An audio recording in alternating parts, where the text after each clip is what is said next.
अश्लील फोटो पर बोली कांग्रेसी विधायक मेवाराम जैन, ये विरोधियों की साजिश, बीजेपी बस ईडी और सीडी की बात करती है।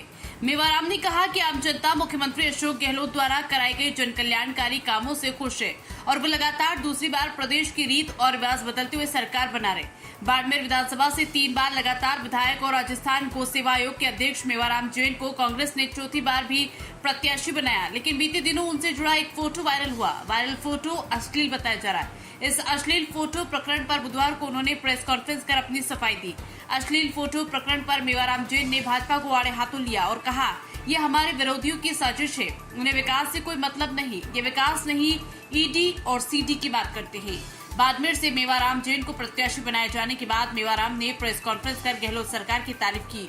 उन्होंने कहा कि प्रदेश में कांग्रेस के पक्ष में पूरा माहौल है और कहीं भी सत्ता विरोधी लहर नजर नहीं आ रही।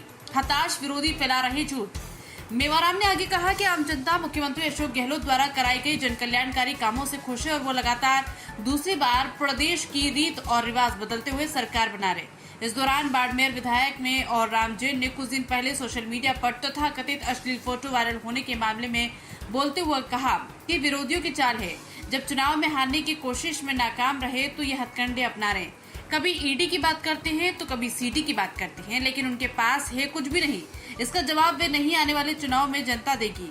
वहीं भारतीय जनता पार्टी से उनके सामने प्रत्याशी को लेकर जब सवाल किया गया तो उन्होंने कहा कि कोई भी आए कोई भी फर्क नहीं पड़ता, उन्हें चुनाव को चुनाव की तरह लड़ना है। सोशल मीडिया पर वायरल हुआ सीडी प्रकरण दरअसल सीडी विवाद बाड़मेर के कांग्रेस विधायक मेवाराम जैन से जुड़ा है। उनसे जुड़े एक कथित वीडियो सोशल मीडिया पर पिछले दिनों वायरल हुई थी, जिसमें अश्लीलता का जिक्र करते हुए सवाल उठाए गए थे। हालांकि इस वायरल सीडी को विधायक ने फेक बताया।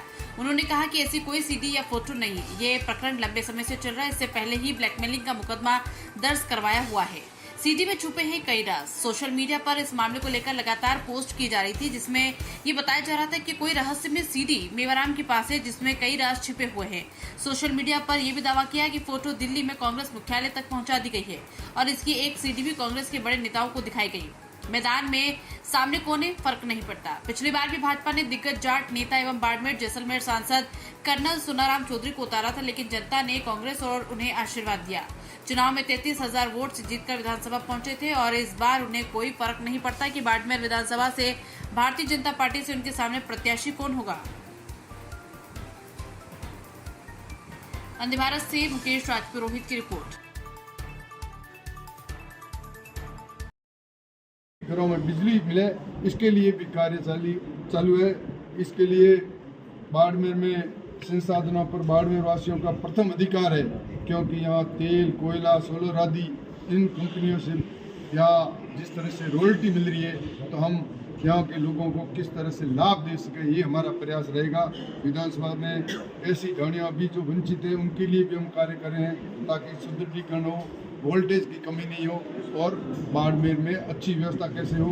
हरसाणी पोंटा पर 132 जीएसएस का कार्य स्वीकृत जो टेंडर के अंदर प्रोसेस में है स्वीकृत हो चुका है, ताकि जो ये वोल्टेज की समस्या है उसका हम समाधान कैसे कर सकें, ये हमारी प्राथमिकता है। जल्दी किसानों को लिए कृषि कनेक्शन जारी करें ताकि लोगों को लाभ मिले और इस आने वाले 5 साल हमारा विजन होगा कि हमारा प्रदेश मुख्यमंत्री जी की जो भावना है 2030 तक कोई भी विद्यालय में अध्यापक की कमी नहीं हो, कक्षा की कमी नहीं हो, कॉलेज अच्छे हो, कॉलेजों में प्रिंसिपल हो, अध्यापक हो, लेक्चरर हो, प्रोफेसर हो, शानदार भवन हो, अच्छी शिक्षा मिले, यहाँ उद्योग इंडस्ट्रीज लगे, यहाँ रोजगार के लिए बाहर नहीं जाना पड़े, क्योंकि यहाँ रिफाइनरी है, यहाँ पर तेल और लिग्नाइट के भंडार है, यहाँ के लोगों को रोजगार मिले, ये हमारी प्राथमिकता रहेगी। यहाँ हम किस तरह से हमारे शहर का अच्छा विकास हो, सौंदर्यीकरण अच्छा हो, गाँवों में किस तरह से हम अच्छी तरह से सड़कें अच्छी हो, गाँव में लाइटिंग व्यवस्था हो, पानी की व्यवस्था हो, किस तरह से गाँव का विकास करें, इस और हम ये 5 साल का हमारा विजन रहेगा कि बाड़मेर खुशहाल हो। हम सब मिलकर पुनः बाड़मेर में और राजस्थान प्रदेश में हमारी माननीय मुख्यमंत्री जी की शानदार उस योजनाओं के बदौलत हम वापस राजस्थान में कांग्रेस की सरकार लाए। मैं आज इस मौके पर हमारे शीर्ष नेताओं को धन्यवाद देना चाहूँगा, हमारे नेता सोनिया जी को धन्यवाद देना चाहूँगा, राहुल जी, प्रियंका जी, हमारे AICC अध्यक्ष खड़गे साहब, हमारे लोकप्रिय मुख्यमंत्री अशोक गहलोत साहब, हमारे प्रभारी और हमारे प्रदेश अध्यक्ष, इन सबको धन्यवाद देना चाहूँगा। और उसके साथ 36 कौम की बाड़मेर की जनता को धन्यवाद देना चाहूँगा कि मुझे चौथी बार, 3 बार जिताया और चौथी बार, और मेरे पर भरोसा करके जो चौथी बार कांग्रेस की टिकट दी है, मैं बाड़मेर की जनता को विश्वास दिलाना चाहता हूँ। ईमानदारी के साथ मैं जनता के हर सुख दुख में साथ रहूँगा। जो मैंने बात बताई है, जो भी यहाँ की समस्या है, ईमानदारी के साथ वो पूरा करने में हर सुख दुख में जनता